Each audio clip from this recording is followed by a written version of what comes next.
Hi guys, today we are going to start a very conceptual and easiest chapter of our physical chemistry, that is chemical kinetics. आज हम start करने वाले हैं chemical kinetics को, जो कि अपनी पूरी कंप्लीट केमिस्ट्री का सबसे ईजीएस्ट चैप्टर है ना। अब ईजीएस्ट चैप्टर है या नहीं है वो तो आप चैप्टर पढ़ोगे तो आपको खुद ही समझ आने वाला है। देखो, जितना इजी है उतना ही ये इम्पॉर्टेंट भी है।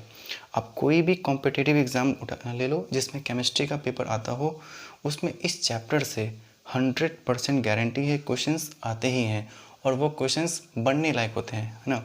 मतलब इस चैप्टर को आप एक बार पूरा पढ़ लोगे तो आपको ज़िंदगी भर याद रहने वाला चैप्टर है, और इसके क्वेश्चंस आप किसी भी कीमत पर छोड़ कर तो नहीं आओगे, इतने इजी क्वेश्चंस आते हैं। तो चलिए हम शुरुआत करते हैं केमिकल काइनेटिक्स की। देखो, इस चैप्टर को पढ़ने के कुछ बेनिफिट्स हैं, है ना, बहुत सारे बेनिफिट्स हैं। सबसे पहला तो इजी है, उतना ही स्कोरिंग भी है। दूसरा, इसका प्रैक्टिकल एप्लीकेशंस भी है ना।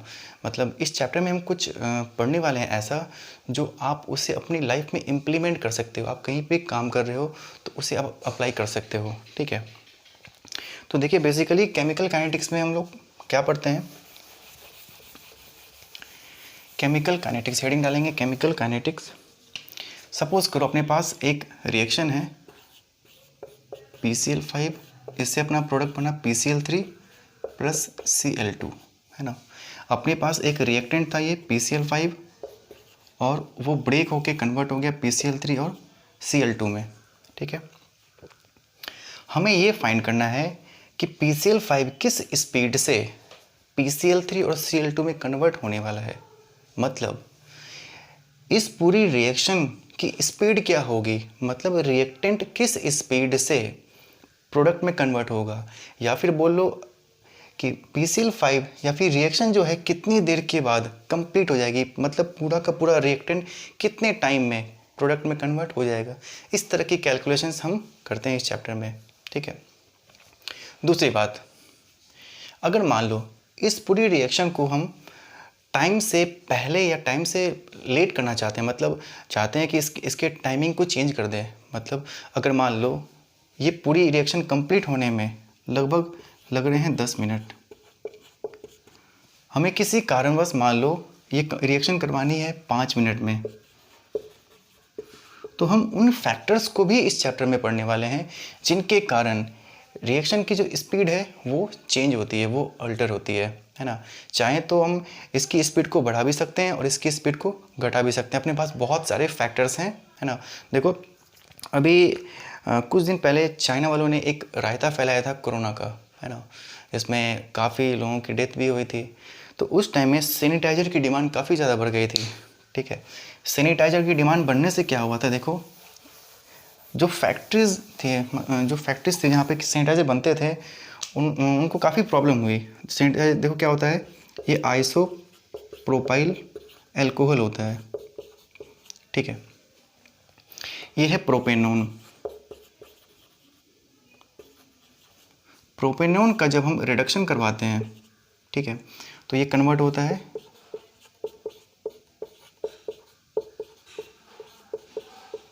प्रोपेनॉल में, और इसे हम बोलते हैं सैनिटाइज़र, प्रोपेनॉल, या फिर बोलो आइसो प्रोपाइल एल्कोहल। ये है आइसो प्रोपाइल एल्कोहल, बोलो सैनिटाइज़र, ठीक है। सैनिटाइज़र बनाने का ये सबसे ईजीएस्ट मेथड है। क्या करेंगे, हम प्रोपेनॉल ले लेंगे और उसका हम रिडक्शन करने से हमें प्रोपेनॉल मिलता है, ठीक है। अब देखो, फैक्ट्रीज़ में मान लो कि पर डे अगर 10 लीटर्स का सैनिटाइज़र प्रोडक्शन होता है। अब डिमांड काफ़ी ज़्यादा बढ़ने से क्या हुआ, गवर्नमेंट ने बोला कि नहीं, पर डे 10 लीटर नहीं, आपको 1000 लीटर बनाना है। तो हमने क्या किया कि बहुत ज़्यादा क्वांटिटी में प्रोपेनॉल ले लिया हमें, ठीक है। काफ़ी ज़्यादा मात्रा में प्रोपेनॉल ले रहे हैं तो काफ़ी ज़्यादा अमाउंट में अपने सैनिटाइज़र फॉर्म भी हो रहे हैं। फिर उसके बाद गवर्नमेंट ने बोला कि नहीं, हमें एक दिन में नहीं, हमें ये 1 घंटे में बना कर दो, मतलब 1000 लीटर सैनिटाइज़र हमें 1 घंटे में बना कर दो। तो भाई इसके लिए हमें रिएक्शन को तो फास्ट करवानी होगी। रिएक्शन को फास्ट करवाने के लिए इसमें देखो हम क्या कर सकते हैं। हमने देखा टेम्परेचर को अगर हम बढ़ाएं, इस रिएक्शन की टेम्परेचर को अगर बढ़ाएं तो देखा, हाँ भाई रिएक्शन फास्ट हो रही है। अपना जहाँ पूरा एक दिन लगता था वहाँ आधे दिन में अपना प्रोडक्शन हो जा रहा है, नहीं अपने को और भी ज़्यादा रिएक्शन फास्ट करवानी है, तो हमने क्या किया, कैटेलिस्ट को मिलाया यहाँ पे, बोला कैटेलिस्ट मिला के देखते हैं। थोड़ा सा कैटेलिस्ट को अगर जैसे ही इस रिएक्शन में डाला तो देखा रिएक्शन और भी फास्ट हो गई। देखो इन सब चीज़ों को ही हम इस चैप्टर में पढ़ने वाले हैं। मतलब दो चीज़ें हैं कुल मिलाकर, पहली रिएक्शन की स्पीड क्या होगी इसके बारे में बात करेंगे, दूसरा फैक्टर्स, किन किन फैक्टर्स के कारण रिएक्शन अफेक्ट होती है उसके बारे में डिस्कस करेंगे। ठीक है, तो हेडिंग डालेंगे केमिकल काइनेटिक्स। केमिकल काइनेटिक्स बहुत ही खूबसूरत सा चैप्टर है ये, है ना, बहुत ही स्कोरिंग है। आप जेई ले लो, नीट, कोई भी कॉम्पिटिटिव एग्ज़ाम ले लो, उसमें इसके क्वेश्चंस आते हैं। ठीक है, केमिकल काइनेटिक्स, केमिकल काइनेटिक्स ध्यान से समझना, एकदम पूरा का पूरा चैप्टर हम लोग जेई लेवल को ध्यान में रखते हुए कवर करेंगे, है ना, और प्रीवियस ईयर के क्वेश्चंस भी सॉल्व करेंगे। ठीक है, स्टेप बाय स्टेप हम लोग चलेंगे।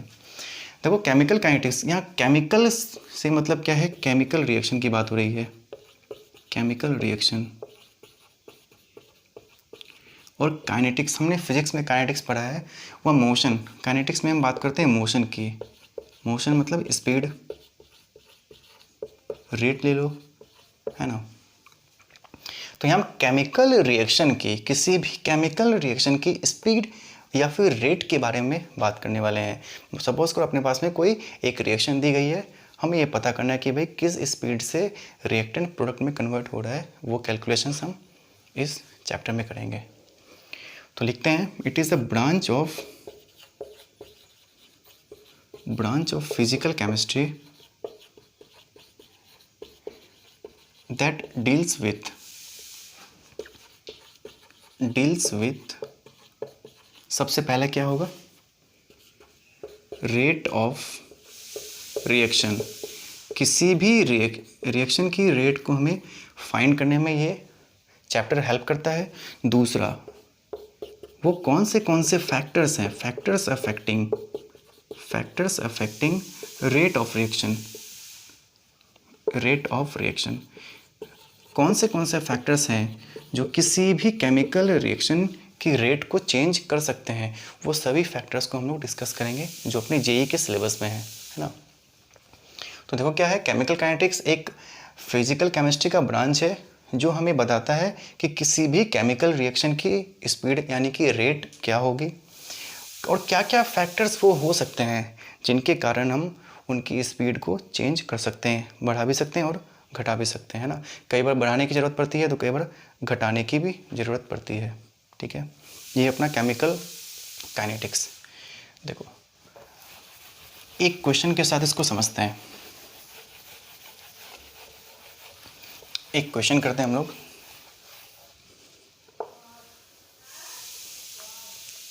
मान लो अपने पास एक PCl5 हमने एक कंटेनर में लिया और ये कुछ टाइम के बाद कन्वर्ट हो गया PCl3 और Cl2 में। ठीक है, अपने पास मान लो एक कंटेनर है, इस कंटेनर में हमने लिया PCl5। मान लो t = 0 पे, स्टार्टिंग टाइम पे अपने पास PCl5 की क्वांटिटी थी मान लो 10 मोलर, है ना। केमिकल्स को हम मोलर में मेज़र करते हैं, अगर वो एक्वस मीडियम में है तो, नहीं तो हम मोल्स में मेज़र करते हैं ना। देखो स्टार्टिंग में अपने पास कंटेनर में PCl5 था, हमने देखा 10 सेकेंड के बाद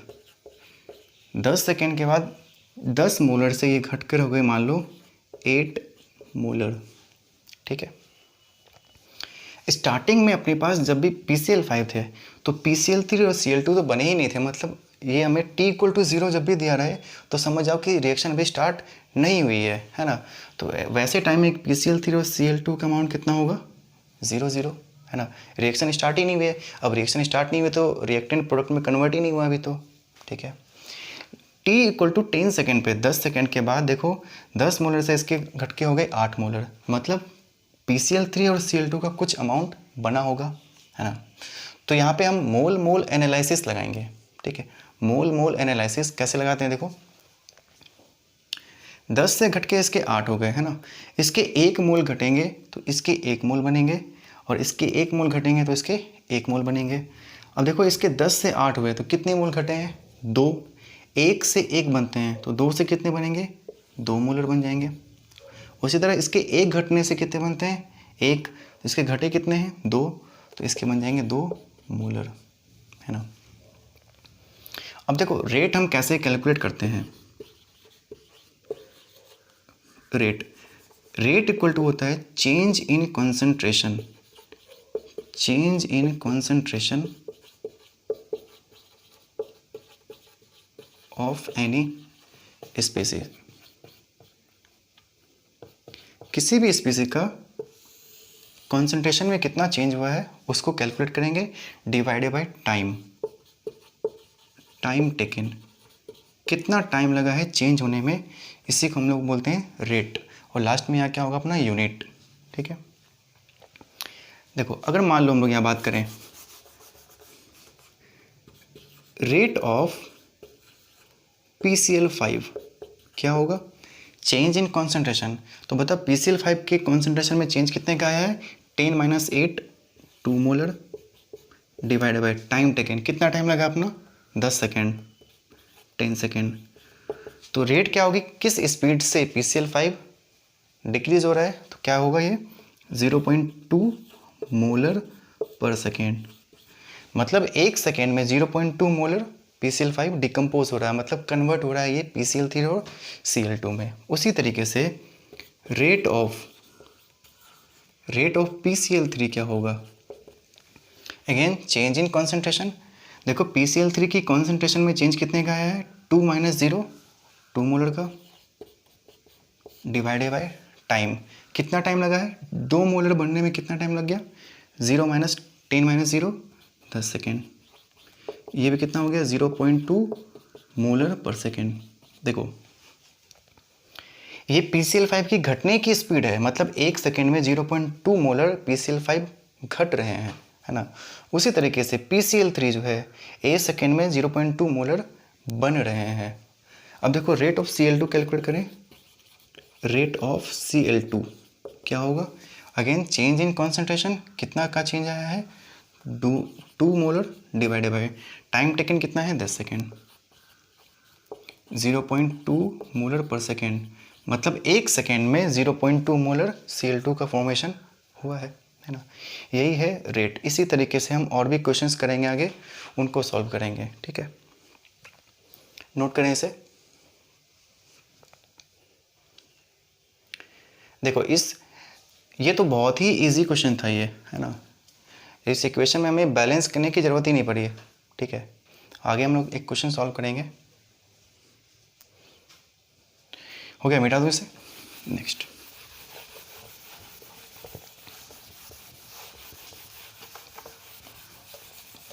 नेक्स्ट क्वेश्चन लिखेंगे हम लोग।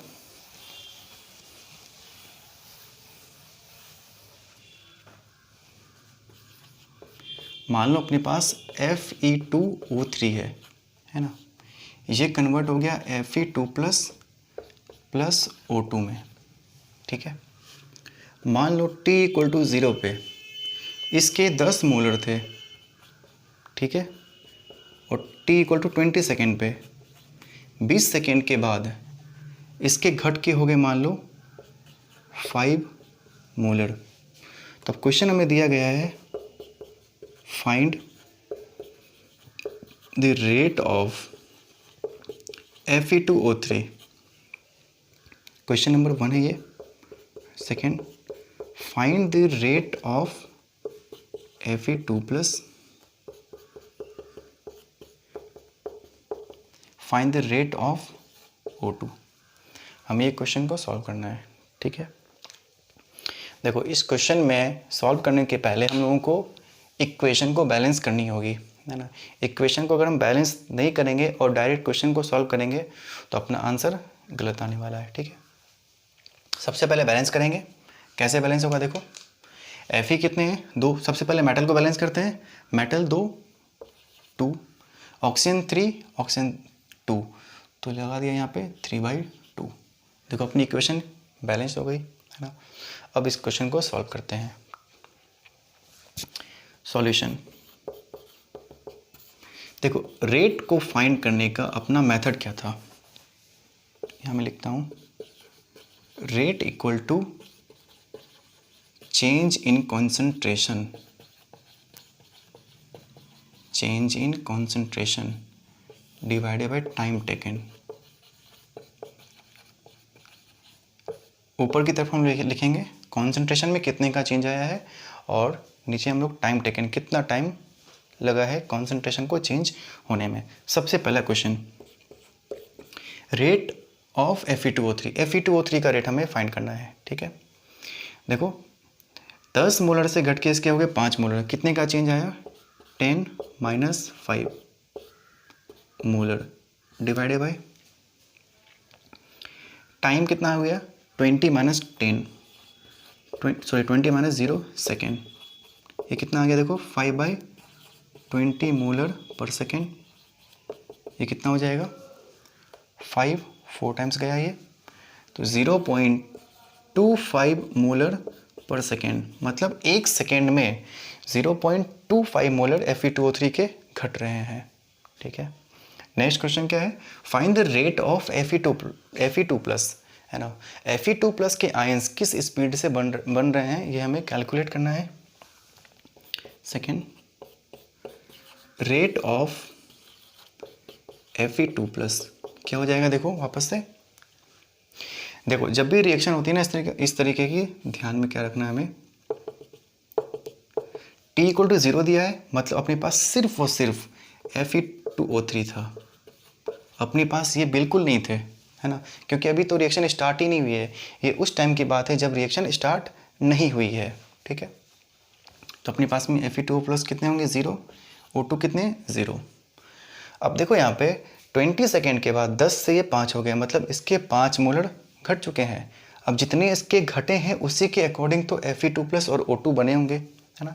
अब कैसे कैलकुलेट करेंगे, देखो इसके आगे स्टोइचियोमेट्रिक कोफिशिएंट कुछ नहीं है, तो हम एज्यूम करेंगे 1, है ना। इसके अगर 1 मोल घटेंगे तो इसके 2 मोल बनेंगे, 1 से बनते हैं इसके 2, तो कितने का चेंज आया 10 से घट गए 5, है ना, तो चेंज कितने का आया 5, 1 से 2, तो 5 से कितने हो जाएंगे 5 × 2, यानी कि 10 मोलर, मतलब 20 सेकेंड के बाद इसके 10 मोलर बन चुके हैं। इसके 1 से बनते हैं 3/2, तो देखो चेंज कितने का आया 10 माइनस 5, कितने का चेंज हो गया 5 का, तो 1 से 3/2, तो 5 से कितने हो जाएंगे 5 × 3/2, यानी कि 15/2 मोलर, यानी 20 सेकेंड के बाद O2 15/2 मोलर अपने पास बन चुका होगा। ठीक है, तो Fe2 प्लस का अमाउंट कितना हो गया, देखो 20 सेकेंड के बाद 10 मोलर माइनस इनिशियल कितना था 0 डिवाइड बाय टाइम, टाइम कितना 20 माइनस 0, 20 माइनस 0 ये सेकेंड, कितना हो गया देखो 1/2 मोलर पर सेकेंड, यानी कि 0.5 मोलर पर सेकेंड, यानी कि एक सेकेंड में 0.5 मोलर Fe2 प्लस का फॉर्मेशन होता है। देखो यहाँ पे आंसर अपना अलग लगा रहा है, पिछले क्वेश्चन में सभी का रेट एक बराबर था, है ना। इस इक्वेशन में देखो, इस क्वेश्चन में अपने पास में पहला Fe2O3 का रेट अलग है और Fe2 प्लस का रेट अलग है ना। Next question, rate of O2 का रेट कैलकुलेट करना है। देखो अपने पास 20 सेकेंड पे कितने थे 15/2 माइनस इनिशियल कितने 0 डिवाइडेड बाय टाइम टेकन कितने हो गए 20 माइनस 0 सेकेंड, ये मोलर कितना हो गया देखो 15/2 × 20, 4 टाइम्स, ये 3/8 मोलर पर सेकेंड। तो यहाँ पे हम लोग देखो इसे हम किस तरीके से प्रोनाउंस करेंगे, रेट ऑफ Fe2O3 क्या हो जाएगा 0.25, रेट ऑफ Fe2 प्लस कितना हो जाएगा 0.5 मोलर पर सेकेंड, और रेट ऑफ O2 क्या हो जाएगा 3/8 मोलर पर सेकेंड। ठीक है, इसे प्रोनाउंस करने का एक अलग तरीका भी है। देखो टाइम के अकॉर्डिंग मैं से थोड़ा सा मिटा देता हूँ। देखो टाइम के अकॉर्डिंग Fe2O3 जो है वो घट रहा है, चेंज मतलब कम हो रहा है, तो इसे हम क्या बोलेंगे, प्रोनाउंस कर सकते हैं rate of decomposition of Fe2O3, यानी कि Fe2O3 का डिकम्पोज होने का रेट क्या है। उसी तरीके से Fe2+ देखो टाइम के अकॉर्डिंग बढ़ रहा है अपना, है ना, ये बन रहा है, तो क्या बोलेंगे, rate of formation of Fe2+, rate of formation of Fe2+। देखो प्रोडक्ट क्या होता है, हमेशा बनते हैं, बढ़ते हैं, और रिएक्टेंट हमेशा कम होते हैं टाइम के अकॉर्डिंग, इसलिए रेट ऑफ डिकम्पोजिशन। O2 का क्या हो, देखो O2 अपने प्रोडक्ट साइड में है, तो O2 टाइम के अकॉर्डिंग क्या होगा, बढ़ेगा अपना, इसे हम क्या बोलेंगे, rate of formation of O2, है ना। इस तरीके से हम प्रोनाउंस कर सकते हैं इसे। दोनों का मतलब एक ही है ना, कोई अंतर नहीं है, एक ही है, नोट करें इसे।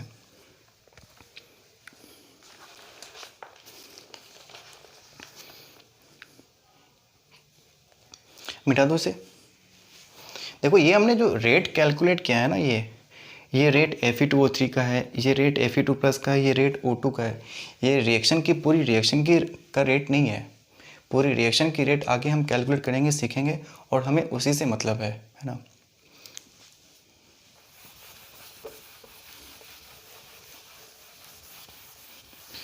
अब देखो दिमाग में एक क्वेश्चन आना चाहिए अपने को, कि अब देखो अपनी दुनिया में बहुत सारी रिएक्शंस होती हैं, अलग अलग टाइप की रिएक्शंस होती है, क्या सभी रिएक्शंस की हम रेट को कैलकुलेट कर सकते हैं क्या?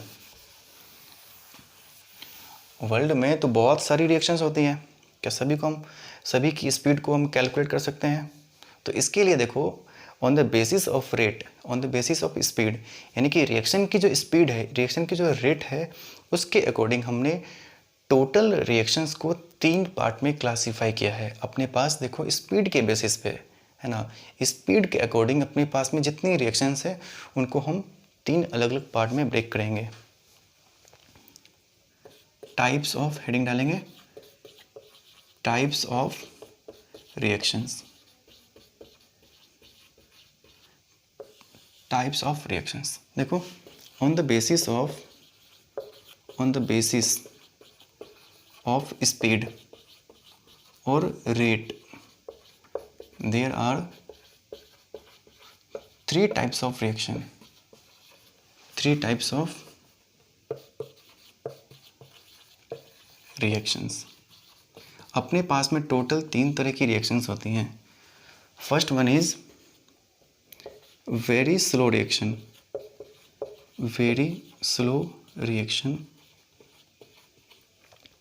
फिर है moderate reaction, and last one is very fast reaction.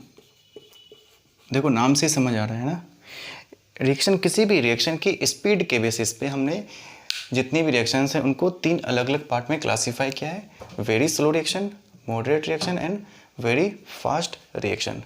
देखो अब नाम से समझ आ रहा है कि वेरी स्लो रिएक्शन में क्या होगी, अपने पास में वैसी रिएक्शंस जो काफ़ी ज़्यादा टाइम लेती हो, है ना। वेरी स्लो रिएक्शन, जैसे मान लो एग्जांपल लूँ, रस्टिंग ऑफ आयरन, किसी भी आयरन का रस्ट में कन्वर्ट होना, है ना, यानी बोलते हैं ऐसे हिंदी में, आयरन में जंग लगना, है ना।